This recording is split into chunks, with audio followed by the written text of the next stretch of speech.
nongeye kubasuhuza mu izina rya Yesu, mugubwe neza, mugire amahoro, ubuntu n'amahoro Imana itanga bikomeze bigwire muri mwe. Hanyuma turagarutse mu kiganiro cyacu cyo gusobanura inzozi. Tubashimira bwe mwese mwahisemo kudukurikirana. Imana ibahe umugisha. Bakoze subscribe, Imana ibahe umugisha. Nawe ugiye kubikora, Imana iguhe umugisha. Hanyuma ikiganiro ntukiyumva kumva araho kikuvanye ari naho kigushize, turakwinginze kugira ngo nawe ujye ugisangiza bene so, kugira ngo umuryango wacu natwe waguke ube mugari. Mbibutsa ko nta muntu n'umwe utavugana n'Imana. Ngewe mvugana n'Imana, nawe uvugana n'Imana. Buri muntu wese uriho, buri muntu wese uri ku isi avugana n'Imana. Ahubwo ikibazo twese tugira ni uko tutamenya uburyo k'Imana ivugamo. Abantu benshi rimwe na rimwe ntitumenya imvugo y'Imana, nitumenya uburyo k'Imana ivugamo, nitunamenya ko yadusuye, nitunamenya ko yatugendereye.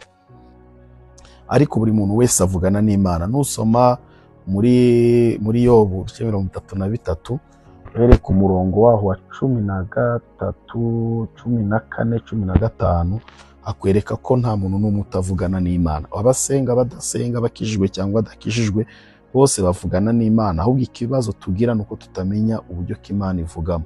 Uyu munsi rero nje kubabwira inzozi zo kurota ibendera cyangwa si idrapo. Ushobora kuba wari uburyo wabirosemo, ariko ibyo byose bifite ubusobanuro. Uyu munsi rero ndashaka kubivugaho ibintu bike byo kurota ikintu cyose kijyanye n'ibendera.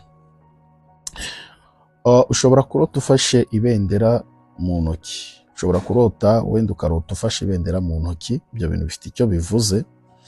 Niba urose ukarota ufashe ibendera mu ntoki zawe, biba bisobanuye ko hari umwuka w'ubuyobozi uri kuri wowe. Nurota ukarota hari ibendera urifashe mu ntoki, ibyo biba bivuze yuko hari umwuka w'ubuyobozi uri kuri wowe.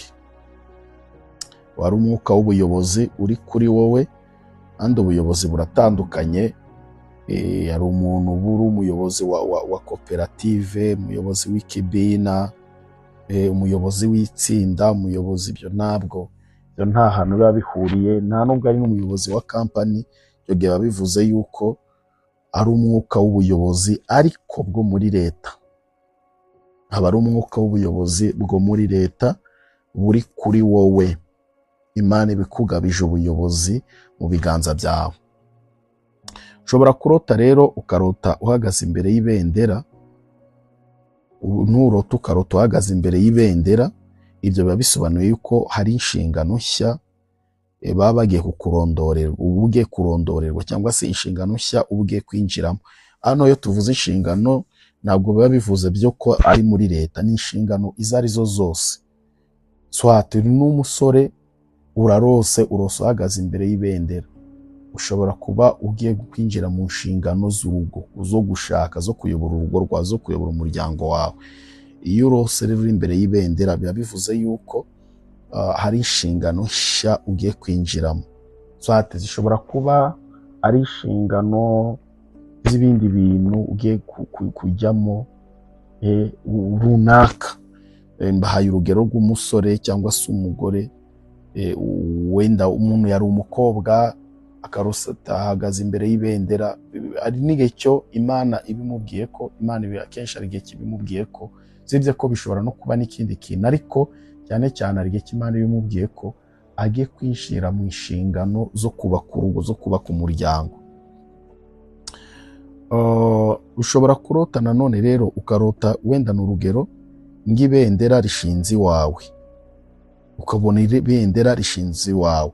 Icyo ni igisobanuro cy'ibintu byiza cyane, kubera ko biba bivuze yuko nurota ukarota ibendera rishinze iwawe, icyo ni igisobanuro cyiza, kuko biba bisobanuye yuko iwawe Imana ihinjije ubutsinzi bukomeye. Kuvuga ngo wenda birashoboka ko ari intambara warwanaga nazo mu rugo rwawe, birashoboka ko ari intambara runaka warwanaga nyine muri urwo rugo. Wenda ni intambara y'ubukene, wenda ni intambara yo kudahuza hagati yawe n'uwo mwashakanye. Nurota rero ukabona ibendera rishinze mu rugo iwawe, biba bisobanuye yuko hari ubutsinzi bw'intambara urimo kurwana Imana yinjije mu rugo rwawe. Ushobora no kubirota rero iryo bendera wenda rishinze ngo mu kazi kawe, cyangwa se bishinze aho ucururiza. Uko byagenda kose, aho ryaba rishinze hose, bipfa kuba rishinze mu bintu byawe. Niba ari ugucuruza, menya yuko Imana yinjijemo ubutsinzi, gutera imbere, gucuruza. Niba ari mu kazi, menya yuko abakurwanyaga ntibakigushoboye. Menya yuko Imana igushyigikiye, Imana iguhagazeho. So rero ushobora kurota ibendera, ukarota wenda n'urugero, ushobora ariko mbere yuko ninjira kuri iki ngiki ndaza ukivuganaho n'ibindi bibiri bisa. Reka tuvuge uburyo ki wenda ushobora kurota, ukarota nk'ibendera ariko umuntu wenda ari ngo kurishanyaguza. Umuntu arimo kurica ibendera wenda wari urifite ryari imbere yawe, umuntu arimo ararishanyaguza. Biba bisobanuye yuko hari ubutware urimo kunyagwa. Haba hari ubutware unyazwe, haba hari ikintu gikomeye, haba hari ubutware unyazwe mu biganza byawe. Ibendera wari urifite, umuntu arikuye mu biganza byawe, ararigutwaye. Biba bivuze ko niba ari mu kazi kawe hari umuntu ugiye kwiba intebe yawe, cyangwa se niba umuntu arifashe akarishanyaguza, uvuga ngo icyo gihe bavuga ni umuntu ukunyaza ubutware, uba wangije amahirwe yawe by'iteka. Uvuga ngo umuntu aba yishe desite yawe, aba yishe icyerekezo cy'ubuzima bwawe.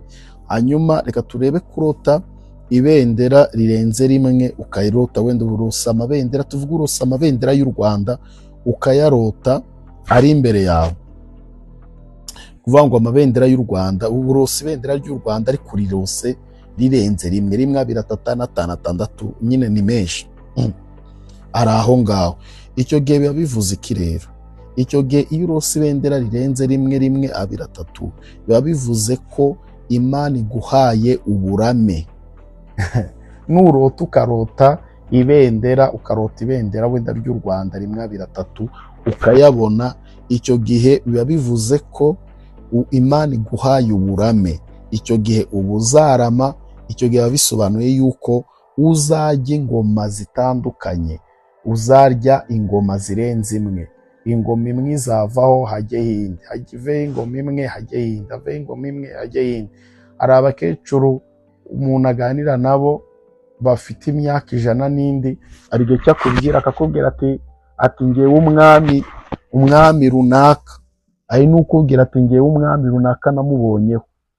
Ariko twebwe tuzi repubulika, ariko uwakubwira ko yabonye ku ngoma z'umwami, umwami yavuyeho, hajya babandi bose ko bagiye bakurikirana kugeza kuri inshuro ku ngoma. Rero biba bivuze yuko Imana iguhaye uburame, uzarya ku ngoma nyinshi nubona ayo madarapo. Nanone rero ushobora kurota, ukarota ayo madarapo cyangwa se ayo mabendera, ukayarota ari menshi ariko ari ayo mu bihugu bitandukanye. Tuvuge ngo urose iry'u Rwanda, urose irya Amerika, urose iry'i Burundi, urose irya Kenya, urongeye urarose irya China, urarose. So ukarota ayo mabendera yose, cyangwa se ukarota n'ayo utazi.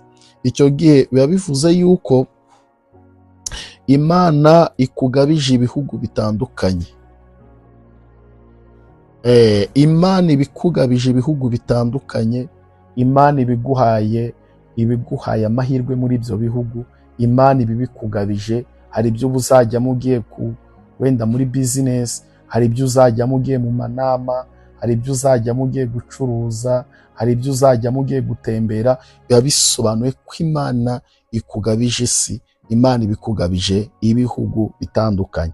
Ndabashimiye mwese mwahisemo gukurikira umuyoboro wacu. Imana ibahe umugisha. Neza y'Imana ibabeho. Ndabakunda, ugubwe neza. Ari inzozi ufite ushaka tugusobanurira, uzatwandikire cyangwa se uduhamagare tugufashe gusobanukirwa inzozi zawe. Ubwa neza. Shalom.